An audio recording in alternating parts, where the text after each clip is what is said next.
Hey, I'm Rachel, And I'm Amanda, and this is Beyond a Ballot. powered by DoorDash.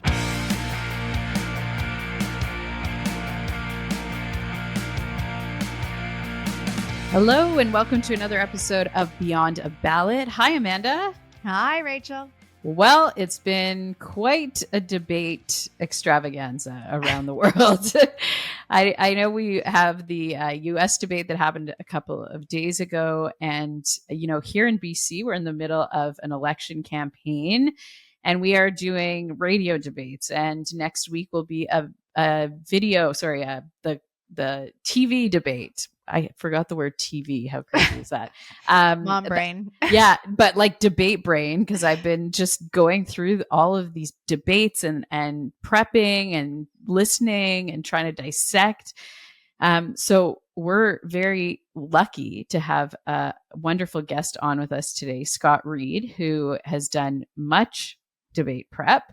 But did you watch the U.S. debate the other night? Sure did. What'd you think? Well, I spent part of it in the fetal position, feeling sad because I thought things ended on a high note for Walz, but I did think that he struggled throughout the debate, primarily with nerves. I think that JD Vance, who has really actually struggled so much in the campaign with just a number of attacks that haven't landed well on him, ended up presenting quite well in the debate. Seemed polished, seemed confident, was able to speak to camera. I thought in contrast, Walz had a hard time getting his message out, and his kind of folksy thing that he does, which is very endearing, did not come off as quite as endearing in a debate. And I thought that while he had some punches to pack, he couldn't quite land them. And so he was a little circular in the way he was delivering some of his messages. And he looked a little skittish to me. He was kind of looking around a lot, where Vance had a way of really speaking to camera and engaging. And I don't want anyone who's listening here to think for a moment that this has changed my view on JD Vance. They don't. Just don't worry. Speaking specifically about the debate delivery, which I'm excited to get into with Scott Reid because he's an expert and he'll share. But what did you think? So I thought that this was actually a win for both of them. You did? Okay. I did. And here's why. So JD Vance has been getting the runaround when it comes to all of these, I'm going to say, crazy comments that he's been making, cat ladies, blah, blah, blah, reproductive health, those types of things. That was never really put on the table for him. So he never was put to task on any of those comments. So I think that was good for him. I think that his debate prep was quite obvious. I mean, he was looking directly into the camera with these big, beautiful blue eyes. And he was saying, like, here's what I'm going to do for the American people. He didn't look crazy. The way that his running mate comes across, he was and focused. By his running mate, you mean Donald Trump. And by his running mate, I mean Donald Trump. But he looked focused. He understood the policy. He could communicate the policy. I think that Walz looked nervous in the beginning, and I kind of think that worked for him. His whole thing isn't really this, superstar politician. That's kind of Kamala's thing, that she's the really sharp, smart woman. And he is this like folksy governor who has the experience of government, but also is really a man of the people. And so I felt like there was a lot of Americans that were rooting for him, and they could see that he was nervous, and they felt like, okay, if I was on that stage, I'd also be nervous. And at one point he looked down and you could see his bald head was so shiny. Aww. I was thinking, oh my God, somebody get that man a little bit of powder. But like that awe that people were thinking, I would be in the same position. And I think ultimately once he warmed up, he got into that role of like, I'm the coach, I'm the guy that's going to be the support of America, the heart of America. But I think he missed the boat on really trying to peg himself and juxtapose himself from JD Vance. I think he went overboard in his niceties. And somebody tweeted, like, can these two be president and vice president instead of the other guys? Because it was like the two of them were like embracing at the end. Yeah, It's it was very odd. I know. But it was kind of nice to see that. I think that America needed a little bit of healing in that way. America needed a group hug. They needed And a they group got hug. it in the most unlikely of circumstances. It's so the true. vice presidential debate. Okay, can I bring up one thing before Yes. we bring Scott on that has nothing to do with politics? Yes. Have you been watching this Netflix show called Nobody Wants This? Okay, listen to me. I devoured that show in like 2 sittings, which like never happens to me. I feel like I never watch shows from, I feel like I don't do that thing. I kind of save them if I'm on a flight or something. Yeah. I couldn't get enough. Same. Do you love this show? I did so much laundry this past weekend because I just like hid in my laundry room and watched the show, to be honest. I was like, this is a great excuse. Who thought that anyone could make a rabbi sexy? Well, like he is. What a babe. What a babe. I think he like kind of turned the stereotype for rabbis. Like, I know. Maybe he gave new, like, exciting, appealing, sexy life to rabbis. Do you think? Like, you're Jewish. Do you think? Totally. I mean, well, yeah. I hope this like encourages more people to go into the rabbinate. Did they call it? Yeah, and become maybe there'll be an explosion of kids wanting to be rabbis now. But the reason I bring this up is because they have a podcast, the 2 women in this show, in case you haven't watched it. And it reminded me a lot of you and I, and like the ability to just sit on our mics and talk about our lives and our politics. So I was thinking about you. But with the big like difference between it is we're talking about policy and politics, and they're talking about sex and relationships. They are very explicitly. Tell us, dear listeners, if there's a little something missing and you want some of the goods, we can deliver. We would be the worst sex podcast ever. Ever. We would be terrible. We'd be like, is that legal? Have they passed a bill on that? Yeah. Exactly. No? Oh my God. But I like to pretend we're like that cool, but in the politics world. Okay. We'll own it. Obviously, clearly. Anyways, if you haven't watched this show, watch it and then let us know if they remind you of us. But way more interesting. I love this whole pivot. Now we're going to go back to debates. Yes. Sorry about that. That was a wild turn there, curve. Yes. Let's go back to debates because as you know, I love debates and I love debate prepping. And I'm so excited to ask one of the best in the biz about his experience doing this. So we will be right back with Scott Reid. And now a word from our title sponsor, DoorDash. Beyond a Ballot Season 2 is officially powered by DoorDash. Just like we go beyond a ballot, DoorDash goes beyond delivery. DoorDash is committed to helping merchants reach new customers, provide Dashers with flexibility, and by helping everyday Canadians find more time for what matters most. Last week, we heard from OMG Cafe and Tapas in Toronto, Ontario, about how DoorDash has helped them reach more customers outside of their neighborhood. But this is just one example. This year, DoorDash launched the first ever community impact report in Canada, sharing key insights to better understand how the platform is helping to grow and empower Canadian communities. Did you know that 83% of merchants agree that the platform has helped them to get new customers? Or that 1 in 10 merchants said that if not for DoorDash, their business would not exist today? How about the fact that 64% of merchants say third-party delivery frees their time to concentrate on building their business? DoorDash empowers Canadian businesses, Dashers, and entire communities. Stay tuned over the next few weeks to learn more about their community impact report to see the difference that they're making. I'm so excited because we have a great guest today, Scott Reid, who will be familiar to a lot of people who like to listen to politics the way we do. Mm-hmm. He's the principal and co-founder of Feschuk Reid, which is a comms firm. From 93 to 2006, he served in a whole bunch of senior roles in the federal government, including senior advisor and director of comms to then Prime Minister Paul Martin. He's an on-air political analyst, so you've probably seen him on CTV News or heard him on News Talk 1010. He writes for a whole bunch of papers as well, CBC.ca, iPolitics, and Maclean. So he's got a big resume. Scott, we're so happy And I've known him for a lot of years, I'll say. I've had the chance to work with him and near him on election campaigns. He's the best in the biz. So we're really excited. Thanks for joining us today. Well, great to see you both. Thank you. And Amanda and I have been friends for a long time. And Rachel and I shared a cab once. So we did. It's a true story. It's all pretty tight right now. Besties.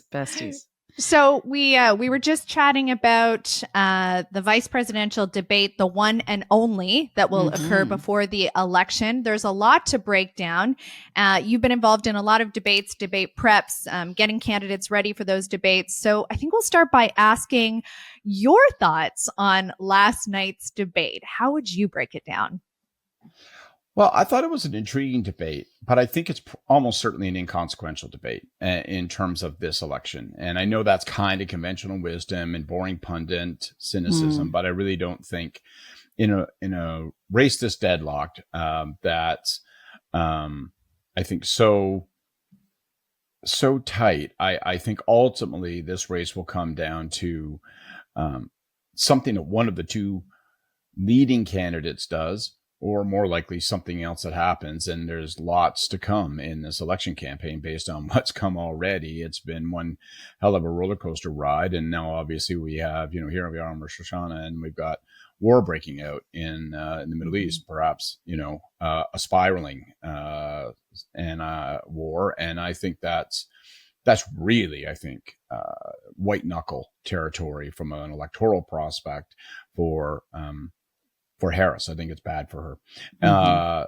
So I thought the debate was interesting. I didn't think it's consequential. I had one really weird sidebar take, which is that I think it was a really good debate for Vance, not in the sense that he won the debate, not in the sense that he didn't have the worst moment in the debate, because he did have the worst moment in the debate.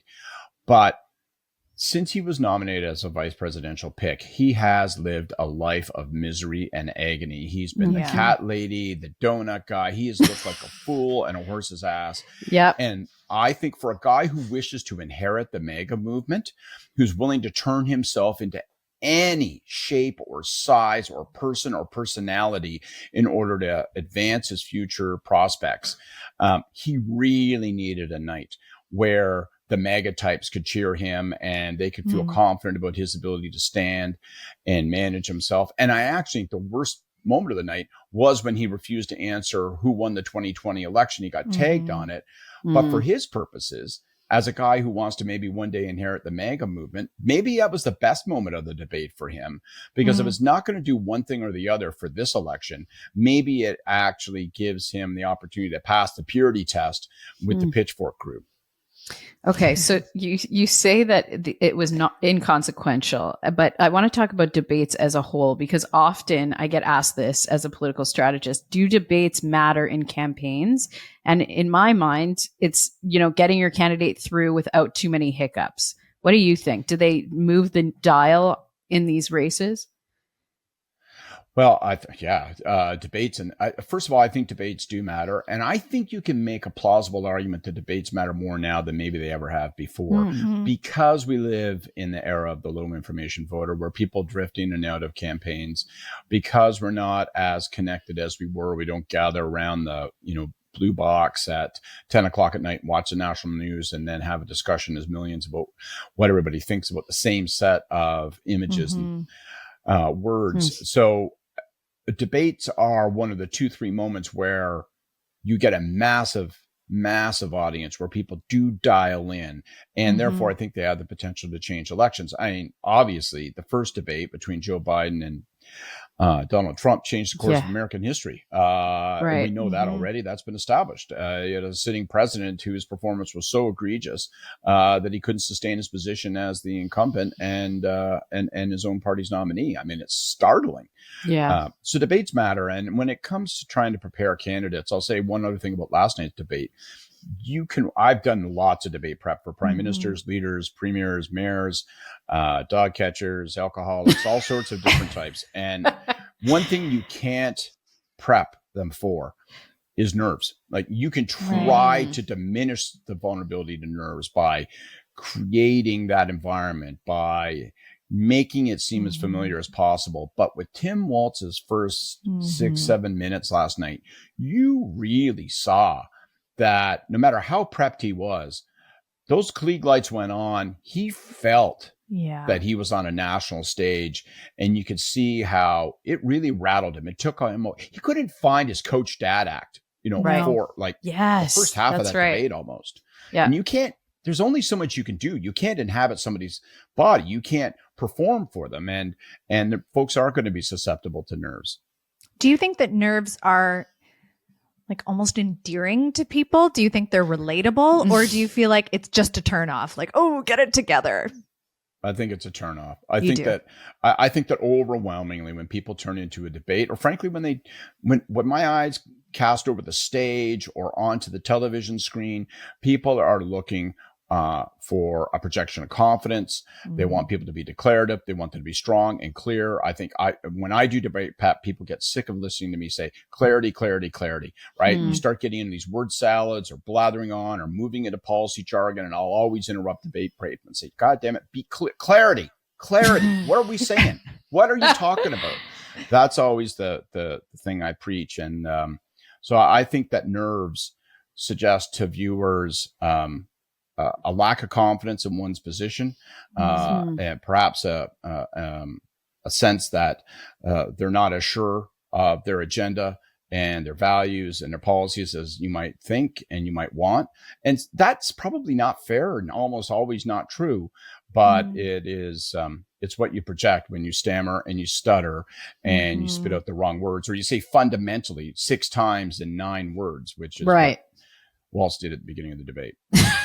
So how do you prep a candidate? Like, for people listening that have no context of debates other than to watch a little bit of each of the ones that have been put in front of them, what's the back room doing? Like, when does debate prep start? What are you doing to make sure that they feel comfortable or familiar, as you said? Well, I mean, I don't know what you guys think and what your experiences have been, so I'll defer to what you think. There is no world according to Hoyle when it comes to debate prep. I think for a long, long time, and, like I was doing debate prep. I can remember doing debate prep with Jean Chrétien. So like we're going back to when people moved around in wooden carts and drawn by horses. So, but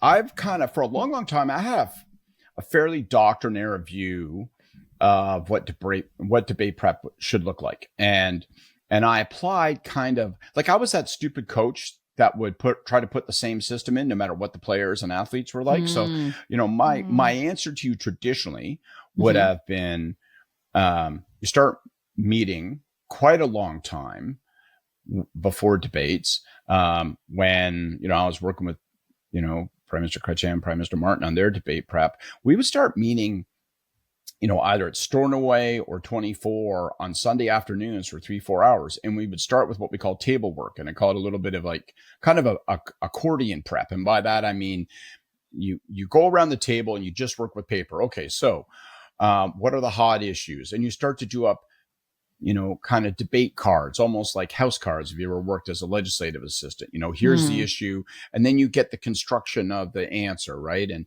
you listen to the person talk, you do it in table talk, you take down notes, you pick up on certain phrases, strengths they have, weaknesses, and you write out, start with a value statement. Then you go into where your position is. You critique your opponent. You circle back to what your values and your fundamental position is. If you're going to throw in there some kind of attack, you got to work on. So you work all that out, and you do that 3-4 hours on a Sunday. Then you come back, you do it another 3-4 hours on a Sunday. I call it accordion prep because it kind of goes like this. It's elastic and it is in its dimensions. You start with just a bare piece of paper. Then you go to a book, a debate prep book that's like as big as New Brunswick. And then if you're doing it right, by the time you get closer to the debate, you start to skin that thing back right down to the bone. And so the accordion, it starts to get smaller and you shrink it because you feel more confident and you reduce the paper, you reduce the clutter, and you reduce the thoughts you're trying to jam into the head of the principal. So you start with all that table work, and then as you get closer, you whittle it down. You really start to focus on what you're going to do. You divide into what you're going to do, the topics that are going to be advised, and the attacks that you want to put on. You add in what we would call like the judo. So I know I'm going to get attacked. So how am I going to reverse that attack and use my opponent's attack against me? And then you start to do, at some point, you do studio work and you start to move into, okay, what's the setting? And then you bring in people to act as the others, and you try to decide how full dress rehearsal do we go. So that's the way I've traditionally done it. I know this answer's longer than the Mackenzie River, but I like that answer. That's the way I've but sort it's of so much traditionally work. structured it. And one of the things that I've learned maybe in the last 12 years or so is I've encountered a couple of people. I mean, like a lot of leaders, no matter how comfortable they are in their position, it's an unusual thing to prepare for debate. So they'll accept a team and they get into a rhythm and they get into a routine of it. But different people do absorb information and respond to different things. And I think you have to allow for leaders that don't think that way, that don't work that way. And what do you do? And I'll give you an example. I wasn't involved in Prime Minister Trudeau's debate prep, but a close colleague of mine was. And he tried to borrow all the tricks and pulleys that I had built up over the years of stuff I'd worked on, and it didn't work. Trudeau was much more, and I don't think I'm telling tales out of school, particularly since I wasn't there and it's borrowed information, but my friend was struck by how Trudeau wanted to work visually. And so instead of writing the information as much as he wanted to graph the information, he wanted to plot it. And you could tell, and my friend was kind of, at first he was sort of resistant, going, no, this is how we learn Latin, and we're going to sit in our desks and learn Latin. But then they're kind of like, he's doing this in a completely different way. He's much more conscious and wanted to early on think about, well, how am I physically presenting myself? And how do I project what I wish to project? And what do I do when I'm not speaking, but I know I'm being watched, which is something most leaders never think about. And it's a deadly important thing to think about.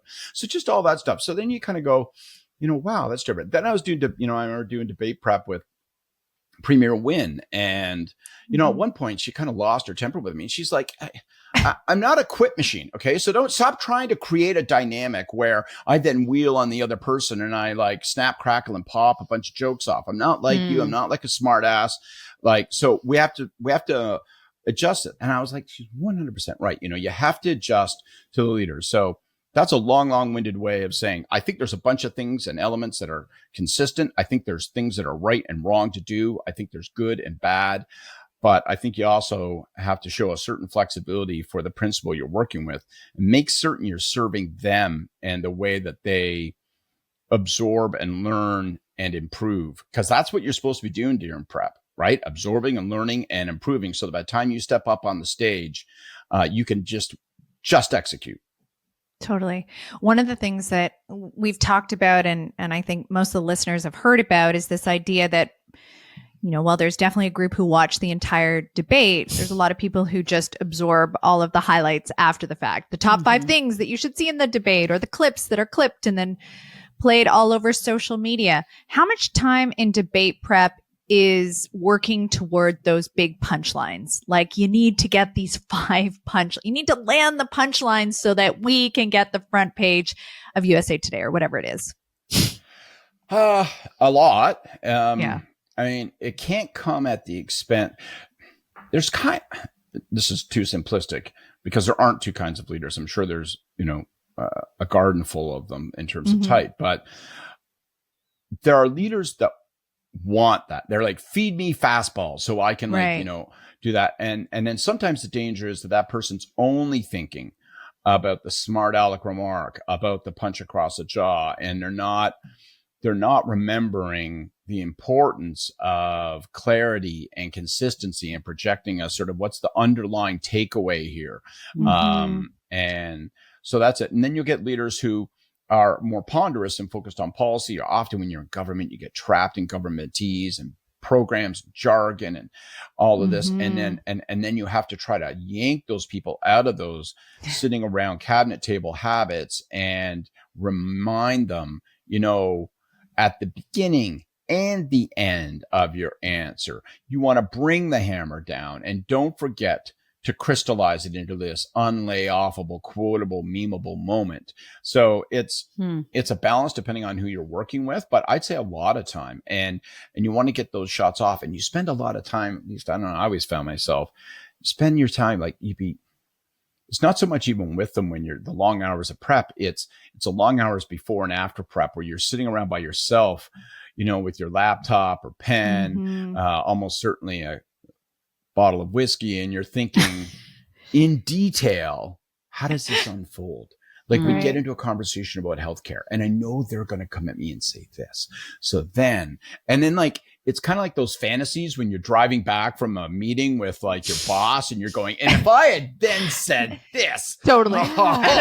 They would have been eating his hat. And so you sort of try to provoke and imagine those things to the point where you almost say, you can find yourself in rooms saying, okay, but remember, like, here's the setup. Like, if you say this phrase, we know, like Pavlov's dog, your opponent is going to react in this way. And then when they do, you can bring this line in. So you think about it a lot, and you think about it in crazy detail, and you just pray and hope that once in your life, you'll get one of those moments that unfolds in the way that you drew it up on the, on the game board wall. Oh, yeah. I think the thing that's lost on a lot of people is really the prep that goes into these debates. Like, everybody thinks that you just waltz onto the stage and you have all these great lines and you know your policies, when really it's about hours and hours of prep. And I think that you highlight that really well. I want to just shift to a question about moderators, because I have yet to see a debate happen where somebody comes out and is like, you know what? That moderator was really great. Have you ever seen that? Because I feel like the moderator, no matter what they do, they always get the backlash from the debate. Well, there's two kinds of criticisms of moderators. One is the partisan criticism. They were biased and they were stacked against me and all that kind of stuff. And that's become frequent now. That was less frequent in the past, but I mean, obviously, like, I would make the argument that the moderators in the last presidential debate between Harris and Trump were actually very effective. I thought quite on point. And, they corrected the candidates, but they weren't oppressive and obnoxious. They didn't make themselves characters in the debate. So I thought most of the criticism that came from them, from the Trump camp, I think that's all just kind of BS positioning and stuff. And I thought they did do a good job. And there's been other examples where I think you could say that the moderators have done a good job. And then there have been examples where moderators have been dreadful. And I think you can make an argument that, that Quebec question, in the last prime ministerial debate, the leaders' debate here in Canada, I think it was outrageous, and it affected the outcome of the campaign. And I think that's a cautionary tale. If I was ever going to be a moderator or talk to anybody who's going to be a moderator, I'd say, watch that. It's a clinic on how not to do the job. For the benefit of the listeners, what was that question? God, what was it now? That was Sachi when she asked the question of what was it about Quebec, and it was. I know. I'm trying to remember too. I'm trying to remember. It's terrible. Feels like 10 lifetimes ago. Like I remember it happening, but I don't remember what it was. Was it about the notwithstanding clause, or was it about? Anyway, dreadful. Remember. Sorry. Okay, I'll have to recall. But we'll have to go back and rewatch it. It really affected the outcome of that debate, and I think that campaign. I think it put an explosive blast of momentum, some real rocket fuel behind the Bloc Québécois. So one of the things that I think is interesting is that people go into watching debates and they're really expecting a fight, right? And we're kind of anticipating the big showdown, and we talk about the 1-2 punches. A somewhat odd thing that happened in the VP debate was the sort of cordial nature that they both took on, like sometimes complimenting each other, sometimes sharing with each other that they'd like to work together. They understood their precarious position. Were you surprised at that? And what do you think the calculus was to decide to be that way from both camps? Well, I thought it was very interesting. And a lot of people remarked, oh, this is how a debate ought to be. They seem civil. And in particular was that moment when Tim Walz brought up the fact that his son had witnessed a shooting, and you could tell that Vance he said, I didn't know that story. You could see he was affected by it, possibly even a little bit alarmed, because now he's like, oh my God, this is an affecting, personal, individualized. and sympathetic story. And I just look like I don't get it. So I thought that Vance handled himself magnificently. And, by saying, Tim, I didn't know that happened. And geez, I'm really, really sad, really worried that your family had to go through that. And so I thought that was a nice human moment, and it's nice to see those. But by and large, I thought it made a lot of sense for Vance, even though he runs the risk of having Trump scream at him and saying, you should have been, you should have smuggled a dagger into the debate and jumped across and stabbed that guy in his, his Minneapolis heart. But I thought it made less sense for Walz. I expected him to come a little bit harder and check Vance a few times on some of his greatest hits. The fact that we didn't get cat ladies, I thought was quite surprising. Now he's going to do his shtick. Like, you're not going to turn him into somebody he isn't. And you're not going to turn him into a raving attack dog. But he'd been so effective whilst during the campaign of doing that thing where he would smuggle a punch in, with a sort of smiley boxing glove. And I thought we might see more of that. I'll say that I think this is a really big issue when it comes to prep, because we're talking about the mechanics and the modalities and all that kind of stuff, the process of prep. But there is a strategy question, and it lingers over every single candidate's performance in every single debate. And that is how much, and it almost comes down to a binary decision. Do I use this debate as an opportunity to speak to the camera and to the audience by extension? And do I turn it into an infomercial where I use that time to communicate who I am, what I care about, what my priorities will be? And I kind of just pay as much attention as I'm obligated to my opponent. But by and large, I use it as a 90-minute infomercial. Or do I use it to just cleave my opponent? And I benefit by looking like I'm stronger, sharper, wittier, and revealing their failings. Harris shows that sharper. It surprised me. I didn't expect her to do it in this last debate, where she really went after Trump and she hammered him. So that's gratifying. We like boxing matches, right? Like we like that. So we cheer. So that was gratifying. But I think there's an argument to be made that the opportunity missed was that she didn't communicate as much about herself and her priorities as she might have otherwise. And when you look at the aftermath of the debate, she won it. That's no question. Everybody agrees. But she didn't give herself a 5-point sustained bounce in the polls. And so that's always the big debate. Do you go in as a fighter or an infomercialist? And it's a big strategic decision. I love that terminology. I'm going to start using that in infomercialist. That's so good. Speaking of boxing matches, let's head back to Canada and talk about Justin Trudeau and Pierre Poilievre. What are you anticipating a leaders debate with those two players? And we're going to assume that it's going to be between those two and others.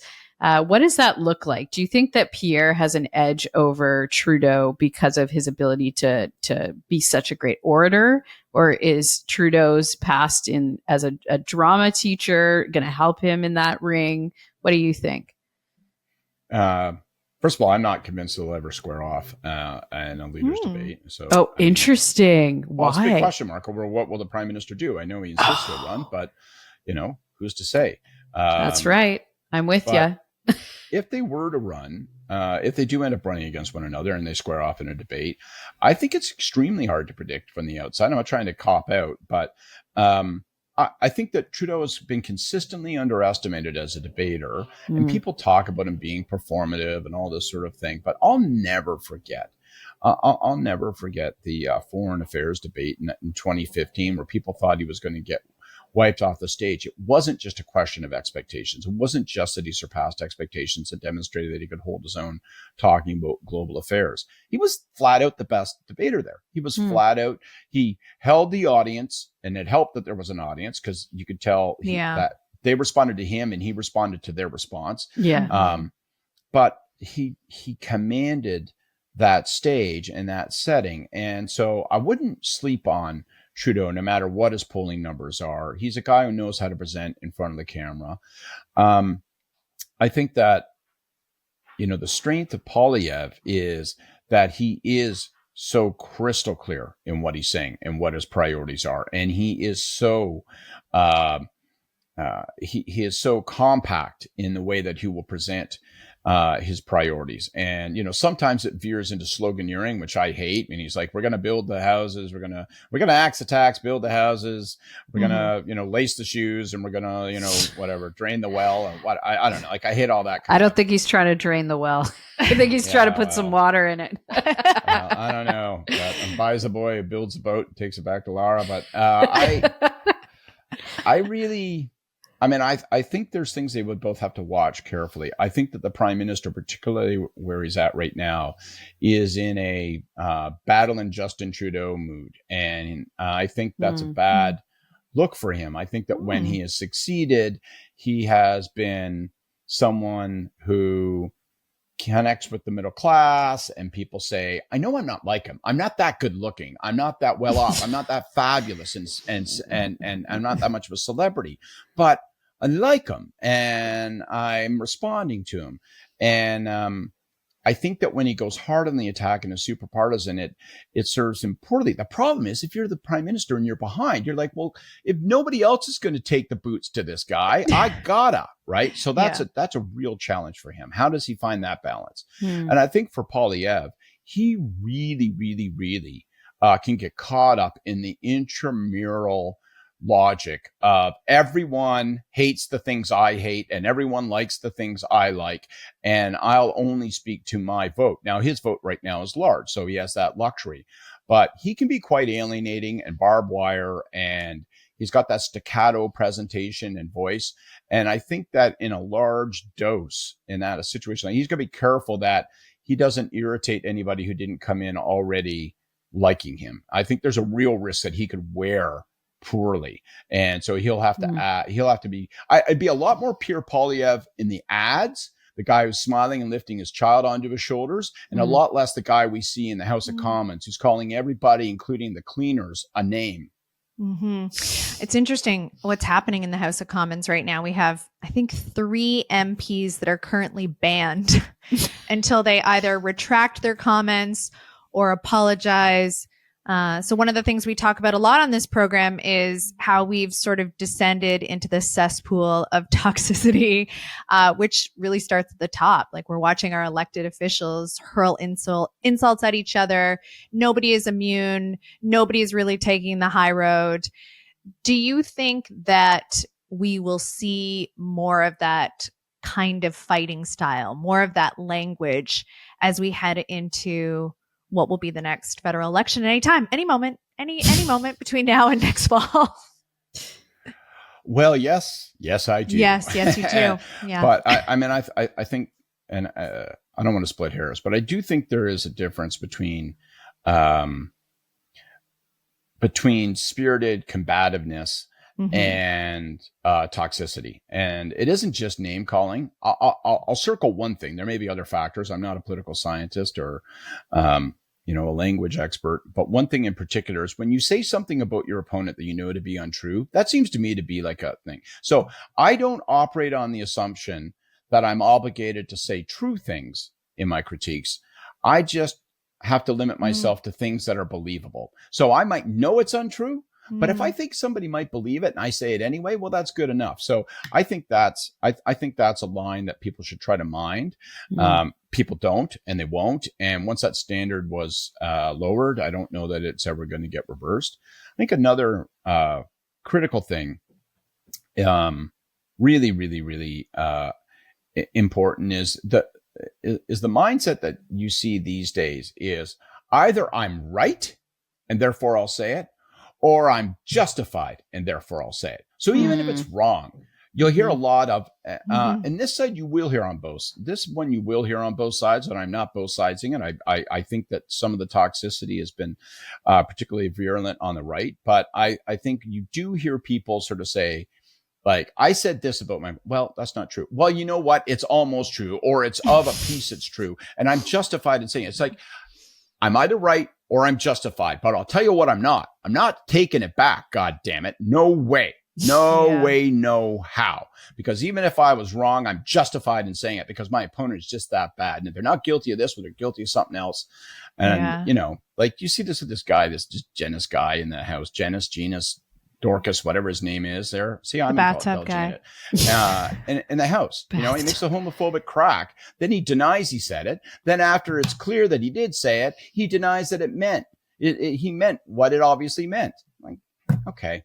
All right, you're justified in saying it. There's no situation in which you might say to yourself, you know what? All right, I withdraw. I feel stupid for having gone that far. Nope, I'm either right or I'm justified. Totally. Rachel, I feel like you have one more. I sure do. I was gonna make a sweet little rebuttal there to Scott on that one, but I'll hold my personal opinions here. Okay. If you could debate prep any politician in the country, provincial, federal, municipal, who would be the most interesting or the most fun? Who's your dream candidate? I love that question, Rach. That's Thanks. Interesting question. I don't even know how I would answer that. I know. I was like, I'm going to ask you that next. Well, so I think my answer would be Polyev. That's my answer. That's what I was going to say. I think the guy can be such. I think he is and can be such an effective communicator. But I do think that he has real flaws and vulnerabilities. And so I'd love to do debate prep because I'd like to see how he responds to criticism, how he makes adjustments, how all that works. I don't know him very well. I've not worked with him. I think one of the great tells on leaders and political folk when you work with them is whether or not they can withstand and whether they invite criticism. One of the best debate stories, I probably shouldn't say who, but I was working with a leader one day and we went and we spent the whole afternoon working and I deliberately said to this leader at the outset of the session, I said, why do you want to be prime minister? So they gave me an answer. Then we talked for 4 hours and do all the table work that I was talking about, going through all of it. This person's engagement was intermittent and inexact throughout that. So then at the last, as we're breaking up, I say, listen, why do you want to be prime minister? I give a completely different answer. This is the first day of prep. That's fine. But I pointed out to him, I said, look, I gave completely different answers. And that's intriguing because at least part of that answer should be informed by, well, I have a burning thing that brought me into this and this is what I'm about, or this is who I want to help, or this is what I want to achieve. And so I think the fact that those answers are not aligned is interesting. It's not a test. I'm not, it doesn't mean you're a bad person, but that's important. So first of all, that answer needs to be consistent and it needs to be thought about. And I wanted to just point out, and it was kind of a little bit of an exercise. Well, they did not like that. And at the end of the session, the person said to me, this is maybe not for me. I'm at my best when I'm improvising. And I looked at them and I said, I beg to differ. Because no leader is at their best when they're improvising. If they are improvising and they do well, that means that they got lucky. So I'd like to see Polyev because I'd like to see what kind of environment it creates. Because I could see it being where he's like, absolutely, sock it to me. I want to hear it. I can, because he clearly thinks about comms enough that he can make adjustments. Or would he be resistant and frosty because if it's not something he thinks, he doesn't want to hear it? I think that would be really interesting. I'll give you one other answer quickly. I'd also really, really, really I'd be curious to do Nenshi because I find Nenshi dripping with condescension every time he speaks. I find him really hard to take, and I would want to cure him of that. I would want to say, like, this is what I think you like. Here's some footage of you, and look at it, and or maybe even let's group some clips, and then show. That's another technique you can use. Take some clips of stuff, and then group it, and then show them clips of people, focus groups reacting to how you're presenting and what you're saying, and that can really lift the veil. And I'd love to see how he would react to that because I think that guy has so many ingredients to be successful, but I do think there is this sort of, I find almost impenetrable exterior of get a load of me. and I'd be curious to see whether I could tear that down. I love that we're ending on that, Scott. That was a goodie. Yeah. That was a really goodie. I'm going to try and connect you with my friend Nenshi. He's not going to say yes. He's heard me comment about him in the past. Him and I used to be on TV together every week. So I feel that's interesting. Very interesting. Well, we never have enough time when we have amazing, informed, witty guests who can share all of their anecdotes and provide us with so many insights. We really appreciate you. We really appreciate you taking time out of your crazy busy schedule to be part of ours. And we hope that you'll consider coming back again. I sure would. Thanks. This has not only been great fun, but it genuinely is a privilege, great fun. And I noticed that I'm not a woman, so I was excited by that. So thank you for letting me. You're one of the very few we've had, few men. So welcome. You survived. You represented well. We'll line up at the drinks counter and we'll be very quiet and well behaved. Scott Reid, everyone.